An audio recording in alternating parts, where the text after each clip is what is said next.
Bonjour tout le monde, j'espère que vous allez bien. Aujourd'hui je vais vous faire une vidéo un peu différente sur une autre tonalité, elle sera sans doute un peu plus longue. Et avant de commencer, je vous annonce la réouverture d'Intelligence Sociale dans sa toute dernière version. C'est un contenu qui vous explique tout ce qu'on ne vous dira pas en entreprise quand vous allez l'intégrer pour une prise de poste.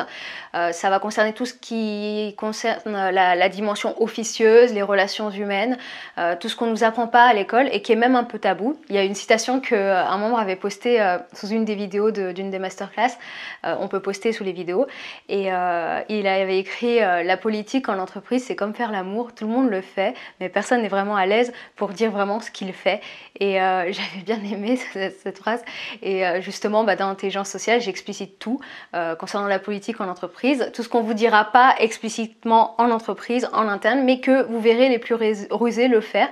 Et c'est un focus sur la phase de prise de poste. Il y a une promotion, donc profitez-en. Le lien est en description de la vidéo ou directement sur mon site internet écolesoftskills.com où je propose d'autres masterclass sur les relations humaines au travail, sur l'enfer humain au travail. J'aurais dû l'appeler comme ça, enferhumainautravai.com. Enfin bref, aujourd'hui je vais vous faire une vidéo un peu différente sur le ton parce que j'ai traversé une période assez difficile ces derniers mois, cette année même, et je ne serai pas en mesure, je pense dans les prochains mois, de faire des vidéos d'analyse très concises et en général assez impersonnel parce que déjà je sors de 4 mois sans sommeil. J'ai une voisine qui vivait la nuit et a rendu ma vie complètement invivable. Quand je dis sans sommeil, c'est que j'ai pas dormi plus de 3 heures par nuit, chaque nuit. C'est pas une ou deux nuits sans sommeil, c'est pas une petite semaine difficile, non, c'est pendant 4 mois, chaque nuit, presque 7 jours sur 7, où j'ai pas pu dormir, où j'étais réveillée et sans jamais pouvoir le rattraper. Et en fait, au fur et à mesure, le corps le ressent et j'ai vu ma vie se dégrader jour après jour, nuit après nuit. Comme tout le monde, j'ai déjà eu des nuits difficiles ou des périodes où voilà, des nuits sautaient, c'était pas évident. Mais là, c'était vraiment une privation de sommeil et sans répit. Ça a eu un impact sur ma santé, j'ai eu des pertes de conscience, ça a altéré ma personnalité, ça a même eu un impact sur mon corps, sur le plan hormonal et enfin, j'arrivais même plus à décider, ça m'emmenait assez loin en fait. Et c'est fou parce que j'ai vécu des choses bien plus difficiles dans ma vie, bien plus difficiles que ça en fait, que la privation de sommeil quand on le dit comme ça. Le récit serait plus dur à raconter, plus dur à écouter, mais le manque de sommeil prolongé, ça a été comme une torture physique. Et surtout, ça a détérioré ma vie parce que ça devient insurmontable au quotidien en fait. C'est-à-dire que j'ai eu d'autres challenges dans ma vie dans cette même période parce que la vie elle est faite de défis, c'est comme ça, mais le manque de sommeil c'était comme conduire sur une autoroute à 130 km/h mais qu'on a les yeux bandés. Et ça a des conséquences. Et je vivais mon quotidien dans un nuage de fumée, dans un brouillard permanent. J'avais plus à processer les informations, à décider, donc ça a eu des conséquences. Donc, chaque challenge était plus difficile à relever.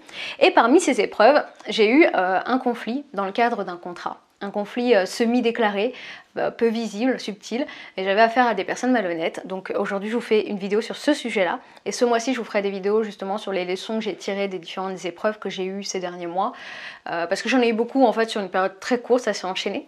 La loi des séries. Donc les vidéos seront moins concises que d'habitude, moins structurées, plus parlées comme ça, parce que je suis éprouvée et qu'il me faudra un peu de temps pour me remettre. Je peux vous donner que ce que je suis en capacité de vous donner et j'ai envie de le faire parce que j'ai envie de partager ces choses-là. Ça m'a inspiré plein de vidéos pour le coup, c'est l'aspect positif. Et souvent je fais des vidéos assez impersonnelles où je parle pas de moi, pas directement, où les gens arrivent à le deviner entre les lignes. Alors là, ce sera pas du tout entre les lignes parce que j'aurais du mal à prendre cette distance dans le discours et que la seule tonalité que je peux donner à mes vidéos aujourd'hui, ce sera celle-là en fait, juste parler, parce que sinon je publierai plus pendant des mois, le temps de récupérer et de gérer d'autres choses. Et la première vidéo, elle concerne ces personnes qu'on va rencontrer et qui dès les premiers instants, dès la première conversation, auront des intentions très malveillantes, mais on va réussir à capter des choses. Eh bien, ce sera par exemple une malveillance, une vraie malveillance ou la conséquence d'un égoïsme est telle que en fait votre perte à vous n'est qu'un détail sur leur roadmap. Il y a des gens pour qui vous serez une mouche. Quand vous tuez une mouche ou une fourmi, vous vous dites bah mince, je viens de mettre fin à sa vie, elle avait une famille, elle avait des rêves, cette mouche, elle voulait accomplir des choses, elle avait un enfant, la pauvre. Non, vous l'avez tuée parce qu'elle vous dérangeait et c'est terminé, vous n'y pensez plus. Pour les humains, c'est pareil. Pour des gens, vous serez une mouche. Il y a des humains qui traiteront d'autres humains comme des mouches. L'humain, c'est l'une des espèces les plus dangereuses dangereuse sur Terre. C'est une espèce, on ne peut pas lui faire confiance. C'est une des espèces qui peut attaquer des membres de sa propre espèce. Pas beaucoup d'espèces le font. Qui peut même le faire pour des raisons qui ne seront pas valables. Je crois qu'il n'y a que les orques qui font ça dans l'océan, parce que, en gros, c'est l'équivalent de l'humain dans le monde océanique.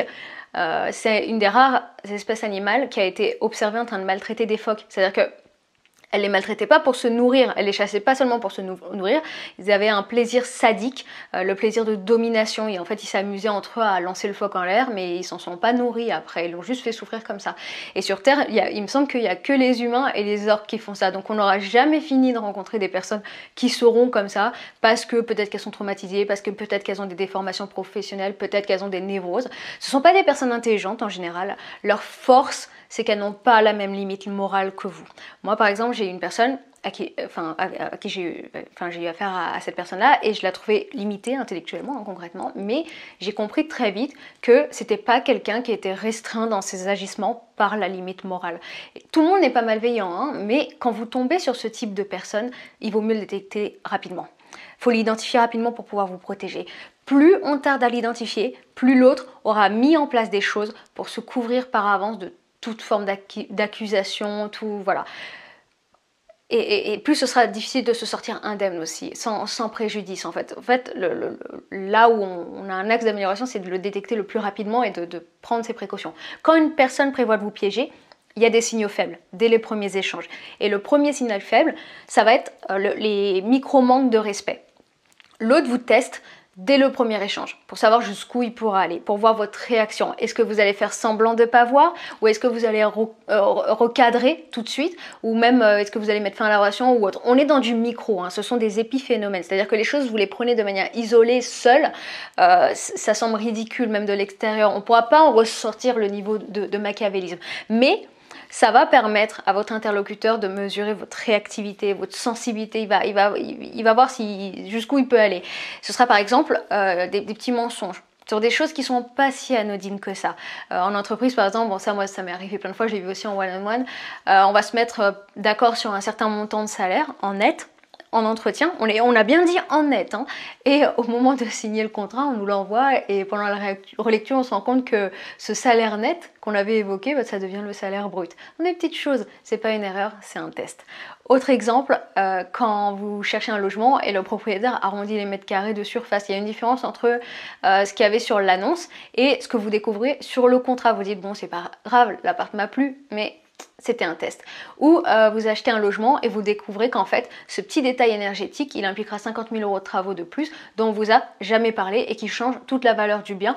Ah, mais il pensait pas que ça valait autant. Ça passe toujours par des approximations, par les petits manquements. C'était pas une erreur, c'était un test.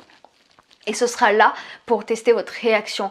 Et ça, c'est la pointe de l'iceberg. L'autre regardera si ça passe pour tenter encore plus derrière. Et si ça passe, il a plein de projets pour vous là. Voilà. Donc, dans tous ces micro-manques de respect, ça peut prendre d'autres formes. Par exemple, l'autre, il va aussi tenter de tester votre capacité à refuser. Il va mesurer à quel point vous êtes prêt à dire oui quand vous avez envie de dire non. Et il va vous mettre dans des situations où il faudrait dire non. C'est-à-dire qu'il sait que vous devriez dire non. Des micro-situations, toujours, on est dans le micro. Par exemple, demain, on vous demande vos disponibilités pour fixer un rendez-vous. Vous dites que vous êtes dispo à partir de 19 h. Et en retour de mail, on vous propose le rendez-vous à 18 h 30, sans excuse, sans rien dire de plus. Qu'est-ce que vous faites? Vous l'acceptez? Ou est-ce que vous allez vous dire non, j'ai dit 18 h 30? Ou est-ce que vous vous dites plutôt bah non, c'est que 30 minutes, je vais pas emmerder les gens pour ça, c'est pas la mort? Ou vous refusez? Qu'est-ce que vous faites? Eh ben, les personnes un peu people pleaser, elles voudront pas paraître chiantes. Et elles seront moins fermes, elles vont accepter et être dans le compromis, c'est bien, hein, mais si l'autre est dans une démarche malveillante, si l'autre est dans cette forme de testing, dans une intention de domination, cette proposition, légèrement en dehors de ce que vous aviez proposé, c'est pas anodin. Bien sûr que 16 h vous l'aurez refusé, mais 18 h 30 c'est pas anodin. C'est une façon de tester votre capacité à être dans le compromis pour pouvoir justement l'exploiter par la suite. Rien n'est anodin dans ce type de situation. L'autre le traduira comme de la soumission. Et non, ce n'est pas de la paranoïa. Les gens stratégiques et malveillants ont une bonne mémoire. Les gens stratégiques et malveillants jouent avec les limites pour les repousser à chaque fois. Et toute personne qui a déjà été dans ce type de situation sait à quel point le vice se trouve dans les détails. Le vice se manifeste vraiment dans les petites choses parce que ce sont aussi des personnes qui savent se couvrir. Quelqu'un qui a l'intention de piéger est dans une stratégie de domination, dans une stratégie de contrôle. Il teste pour voir quelles sont les limites. Est-ce que vous allez vous venger? Est-ce que vous allez vous venger sans rien dire, en jouant avec les mêmes règles du jeu? Est-ce que vous allez laisser passer? Est-ce que vous allez recadrer? Et toutes ces micro-agressions seront éparpillées. Elles seront éparpillées de manière à ce que prise seule, isolée, on sera toujours dans le doute et ça semblera rien. À chaque fois, on dira, ah, c'est peut-être nous. Sauf que ce qui va se passer, c'est qu'il y aura une progression dans ces micro-agressions en nombre et en impact pour repousser les limites à chaque fois. Et si on ne mesure pas que, oui, on est bien dans un rapport de force, on devient comme cette grenouille qui est dans une casserole remplie d'eau et qui va finir cuite parce que la température de l'eau aura été augmentée progressivement jusqu'à bouillir sans qu'elle s'en aperçoive. Ça, ce sera nous, parce qu'on n'aura pas réagi à temps, on aura peut-être vu, mais on ne se sera pas fait confiance et on n'aura pas mis en place les choses pour se protéger.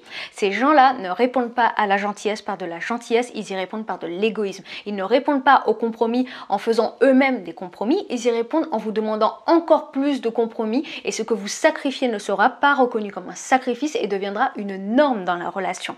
Voilà. Donc ça, il faut bien le comprendre. Ensuite, le deuxième signal faible, c'est que cette personne va mesurer votre capacité défensive. Elle va mesurer votre capacité, à quel point vous allez réussir à vous défendre au pire des cas. En fait, vous allez le remarquer par des petites questions un peu bizarres qu'elle va vous poser et qu'elle va vous poser pour évaluer votre capacité à vous défendre et à lui porter préjudice en cas de conflit. En cas de conflit, comment est-ce que vous vous défendez? Quel dommage est-ce que vous pouvez lui causer? C'est ça que cette personne va essayer d'évaluer dès les premières conversations, en plus d'évaluer son intérêt, bien évidemment. Quand on est en guerre, il faut des armes. Et cette personne évaluera vos armes. Les armes ne sont pas les mêmes selon les systèmes dans lesquels on va évoluer. En fait, c'est pas les mêmes valeurs, c'est pas les mêmes armes. Quand les loups montrent leur croc, l'humain montre ses billets de banque. Donc dans certains systèmes, la défense, elle va surtout passer par la force physique dans des environnements sociaux. Dans d'autres, ce sera par les pouvoirs sociaux, type argent, réseau, influence, capacité à financer sa défense, plein de choses comme ça. Et dans notre monde en général, à nous, ça va passer par ces éléments-là. Cette personne va mesurer votre valeur sociale. Elle va vous poser des questions précises concernant votre situation financière, votre réseau. Elle va faire des détours. Elle va essayer de savoir si vous avez des personnes autour de vous ou si vous êtes un agneau isolé. Par exemple, les gens auront tendance à mal se comporter s'il n'y a pas le eye watching, vous savez, de témoins en fait. S'ils savent qu'il y a des observateurs, ils vont mieux se comporter. Des gens à qui vous rapportez, ils vont mieux se comporter, ils ont tendance à mieux se tenir. Encore récemment, il y a une copine qui m'a raconté la différence de traitement qu'elle avait chez le médecin quand elle y allait seule et quand elle y allait avec son mari. Elle est enceinte et quand elle est avec son mari, il y avait un niveau de soins plus élevé. Voilà, c'était un peu plus poussé que quand elle y allait seule. Quand il n'y a pas de témoins de leur mauvais comportement ou de leur négligence, les gens se laissent aller dans leur vice pleinement, ils s'abandonnent à leur négligence, à ce qu'ils sont le plus quoi, dans leur pire, c'est comme ça, parce que ça ne se saura pas, ça n'abîmera pas leur réputation. Donc l'autre va mesurer votre capacité défensive pour savoir jusqu'où il peut aller. Les gens vous attaqueront s'ils pensent que vous êtes faible et ils sentiront votre faiblesse par votre sous-communication, par exemple, que ce soit par tous les artefacts sociaux que vous communiquez ou aussi ce que vous racontez de vous, le passé que vous communiquez. Vous pouvez envoyer des signaux de faiblesse par les histoires que vous racontez, par vos anecdotes. Vous partagez des blessures du passé. Vous essayez peut-être par là de créer une intimité relationnelle. Mais l'autre, ce qu'il entend, c'est pas vos blessures du passé, il entend des failles qu'il pourra exploiter.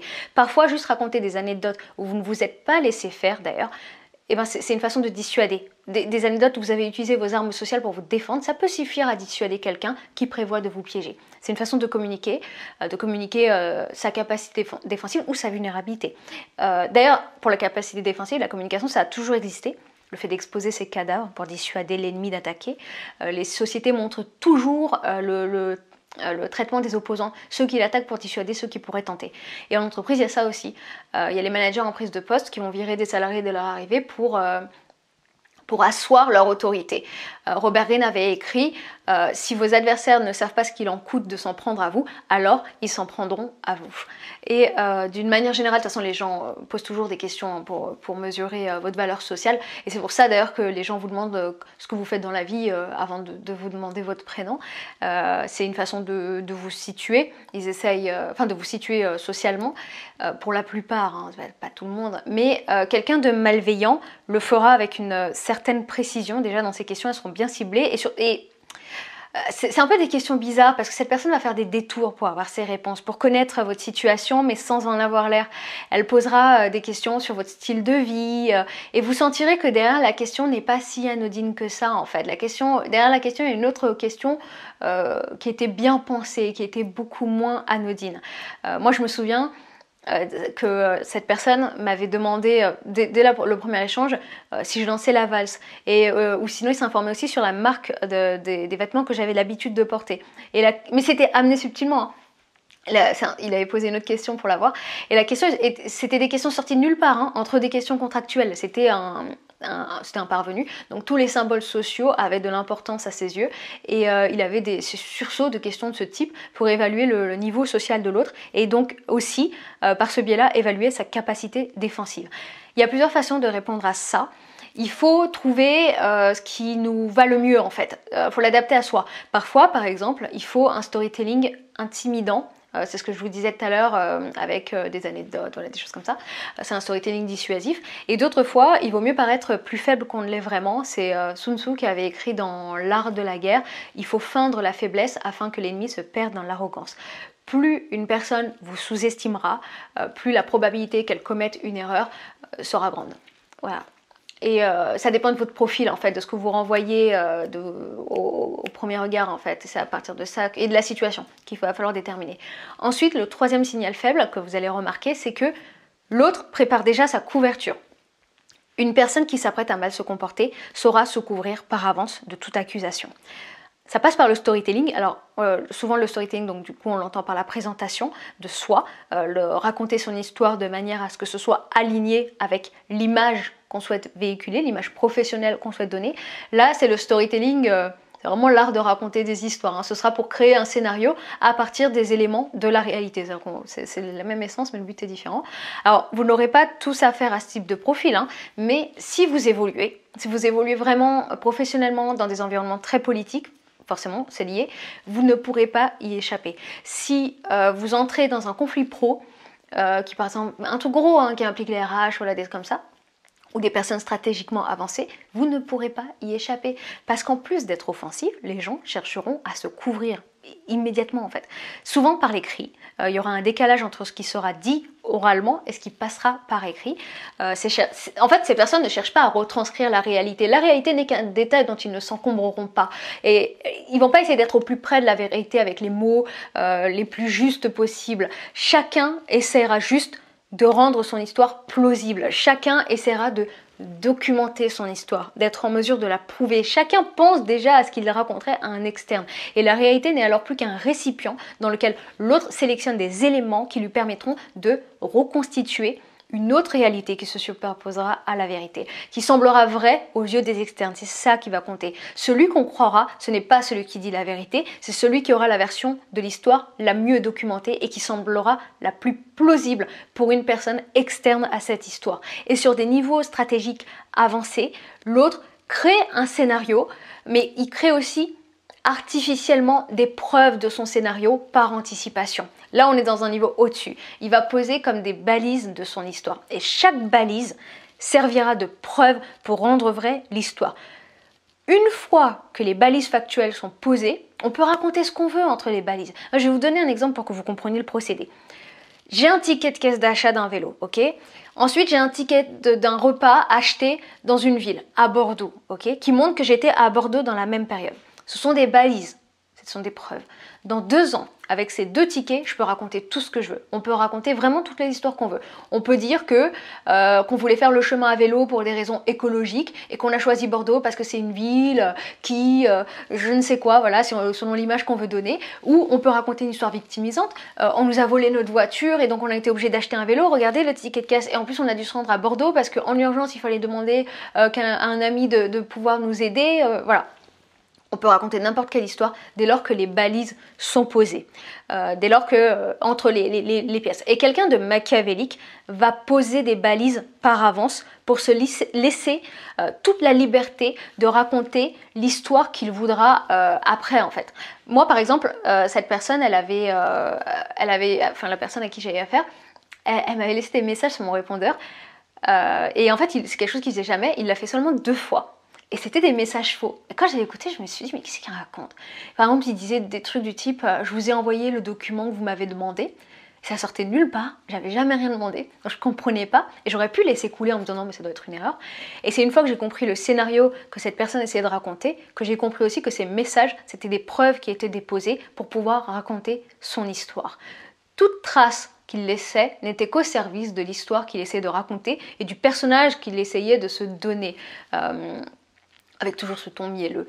Et au travail, ça passera par les mails, les mails, parce que les gens poseront en fait des choses par écrit qui ne correspondront pas à la réalité. Donc, et si quelqu'un d'extérieur lit ce mail, il ne comprendra pas le niveau de machiavélisme que vous avez relevé chez l'autre. Parce que, en fait, par exemple, un autre exemple, je me souviens d'un one-on-one où la responsable avait envoyé à la personne un mail 1 heure avant la deadline, pour lui dire est-ce que tu as pu ajouter les trucs qu'on a évoqués lors de notre dernier échange dans le fichier. Et elle avait mis tout le monde en copie, dont le client. Sauf qu'elle précise pas que l'échange évoqué, donc elle a dit oui, est-ce que tu as rajouté les éléments qu'on a évoqués durant notre échange, bah, cet échange-là n'a eu lieu qu'1 heure avant. Donc de l'extérieur, on peut s'imaginer qu'elle a donné des consignes 3 jours avant et que ça n'a pas été fait à temps parce que ça allait être compliqué de le faire à temps. Et elle reporte la responsabilité. Elle fait oublier que c'est elle qui n'a pas envoyé les informations à temps, mais ou juste 1 heure avant. Elle se couvre par écrit. Et les écrits restent. Hein. Les écrits sont les seules choses valides aux yeux des externes. Hein, parce que sinon, si vous arrivez avec une conclusion déjà faite comme ça, les gens vous croiront à moitié. Et vous le diront pas. Et dans ces moments-là, il faut systématiquement contrecarrer. Il faut rappeler la réalité par écrit. Avec innocence au début. Alors je me souviens pas avoir demandé tel document, ah bon? Ou pour le cas du one-on-one, merci pour ces éléments précieux apportés durant notre échange de cet après-midi. Copie tout le monde, copie cachée les copains et les copines au courant du personnage auquel on a affaire. Ou un message plus agressif si on est déjà dans quelque chose de déclaré, si on est déjà dans un conflit assumé ou un truc vraiment... c'est bon, on fait plus semblant. Parce que si on ne dit rien, en fait, par la suite, quelqu'un d'externe pourra croire que c'était vrai, puisqu'il y a une preuve. Après coup, l'autre, il peut facilement dire « Ah bah si, vous me l'aviez demandé ce document, regardez, j'avais même laissé un message sur vos répondeurs, écoutez. » Vous voyez? Alors, et même l'autre, elle aurait pu dire « Bah si, je t'ai donné les informations, je t'ai même envoyé un mail de rappel juste un peu avant, regarde tes mails. » Vous voyez comment les gens, ils peuvent se couvrir comme ça derrière? Le temps fait oublier les détails. Si on ne peut pas prouver, ça n'existe pas. Les gens sont sournois, ils peuvent assumer leurs mensonges mais pleinement. C'est des acteurs et il ne faut pas les laisser dérouler leurs histoires. Ils sont capables de faire dire n'importe quoi au sous-titre du film. Il y a vraiment des personnes comme ça que vous allez rencontrer dans votre vie professionnelle. Et qui ne dit mot consent, il faut réfuter. Même juridiquement, si vous ne dites rien, c'est que vous êtes d'accord. On ne peut pas se créer des preuves pour soi-même, mais il faut réfuter les fausses preuves que l'autre essaye de créer les choses que l'autre essaye de marquer. Ces balises posées, ça peut être de l'écrit, mais ça peut aussi passer par d'autres choses. Par exemple, quand l'autre essaye va essayer de vous faire dire des choses, ou elle va vous enfermer dans une identité ou un trait de caractère, pour ensuite en servir contre vous. Donc voilà, bref, ne laissez pas les gens vous définir, ne les laissez pas dire des trucs du style toi je te vois plutôt comme quelqu'un comme ça, voilà. Non, il faut bien vous rendre compte que les gens machiavéliques ne raisonnent pas comme vous.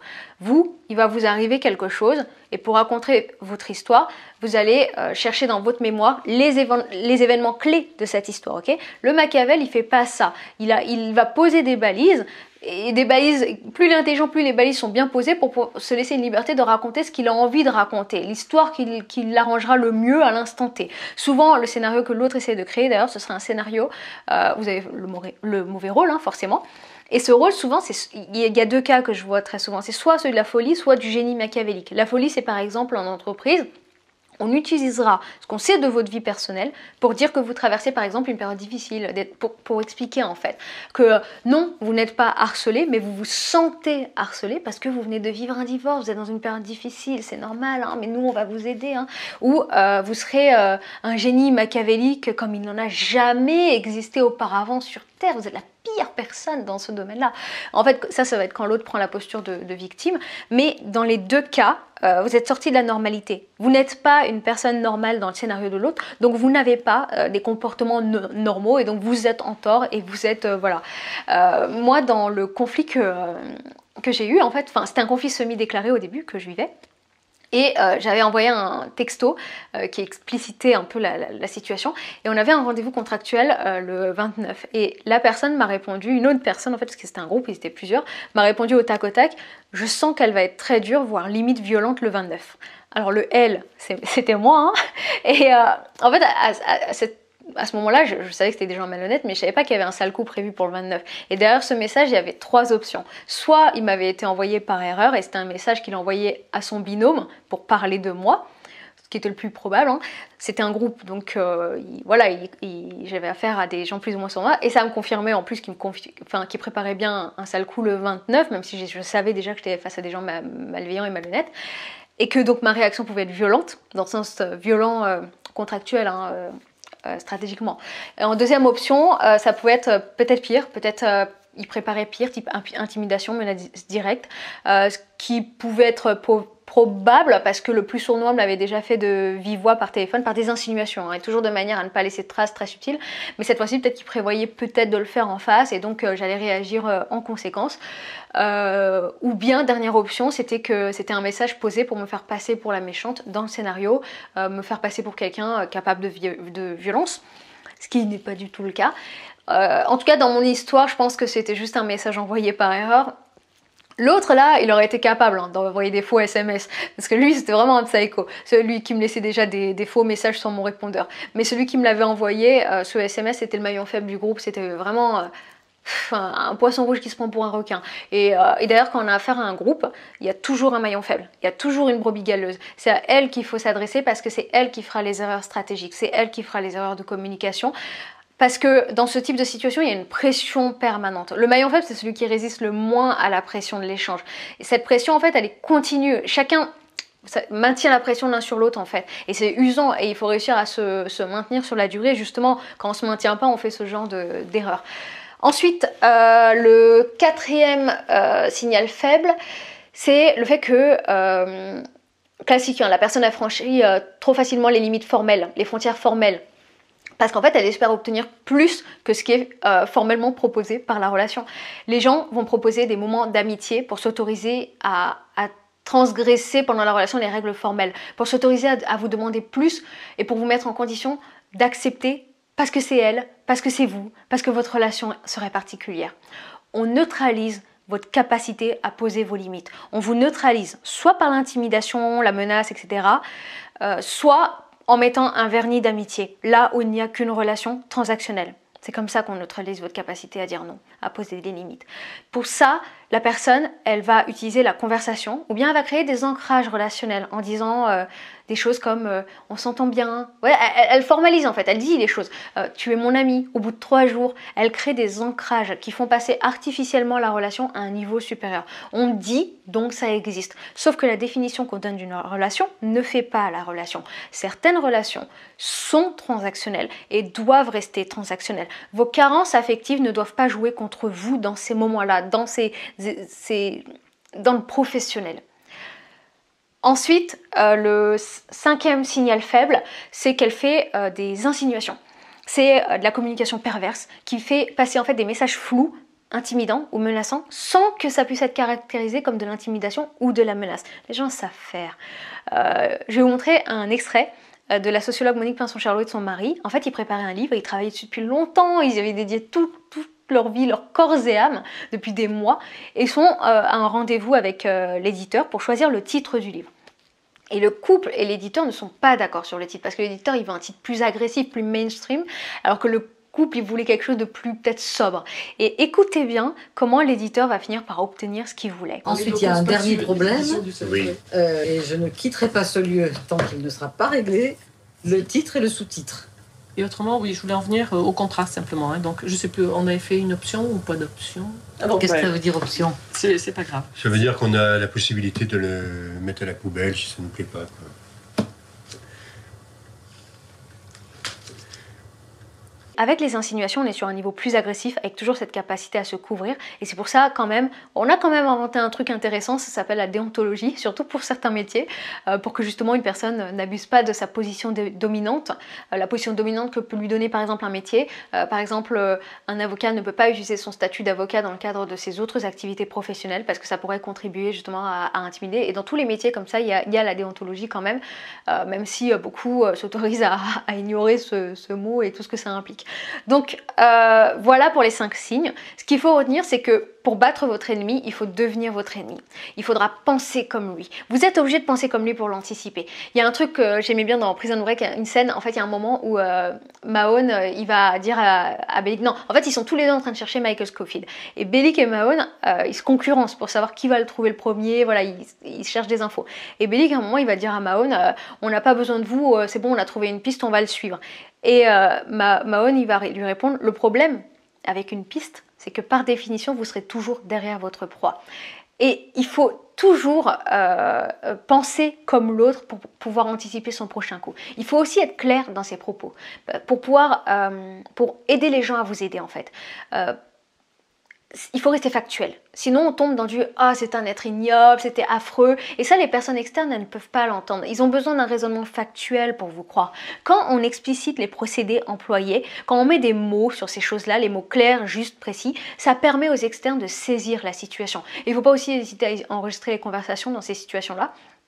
Les enregistrements à l'insu de l'interlocuteur, ça ne vaut pas juridiquement, mais ça permet d'être cru, de prouver qu'on n'est pas parano, au moins aux gens en fait. Et ça peut permettre, dans le pire des cas aussi, de faire mal à la réputation de l'autre, si ça dégénère et qu'on est obligé de donner un gros coup pour se défendre. Il y a ça aussi. Mais c'est vraiment ça dans le pire des cas. Mais en général, ça permet vraiment d'éclaircir en fait la situation pour les autres, parce que les gens savent se couvrir. Et il faut aussi informer les gens autour de vous rapidement, parce que les détails de l'histoire comptent. Et les gens externes ne peuvent pas en prendre la mesure en fait, s'ils ne suivent pas le truc de près en cumulant les détails. Donc, voilà, on ne rencontre pas tous les jours des gens comme ça, mais il faut savoir reconnaître ces profils. Ils sont peu nombreux quand même, hein, mais ils ont un pouvoir de nuisance extrême. Donc ce ne sera pas nécessaire d'avoir ce niveau de vigilance à chaque rencontre, mais quand vous captez ces signaux faibles, quand vous captez ces bizarreries, où l'autre essaye par exemple de vous faire dire des choses, de vous faire confirmer des choses, de vous extraire des affirmations, souvent nous on l'attribue à la personnalité. Non, ce n'est pas la personnalité, il y a un plan derrière. Et dans son plan, vous serez le perdant. Donc il faut se méfier, méfiance. J'espère que cette vidéo vous a plu. Je sors d'une période qui était difficile, donc ça m'inspire des sujets de vidéo.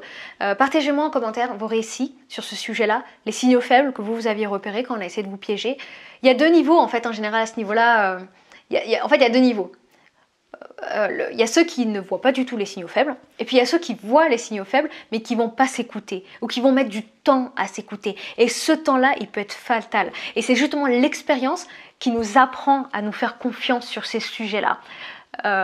Voilà. Et d'ailleurs, dans l'intelligence sociale, il y a une partie analyse de l'entourage professionnel pour réussir à saisir les éléments, parce que en fait, plus vite c'est explicité. En fait, quand c'est explicité et qu'on met les mots dessus, c'est plus facile de le reconnaître. C'est la mémoire de reconnaissance qui va intervenir.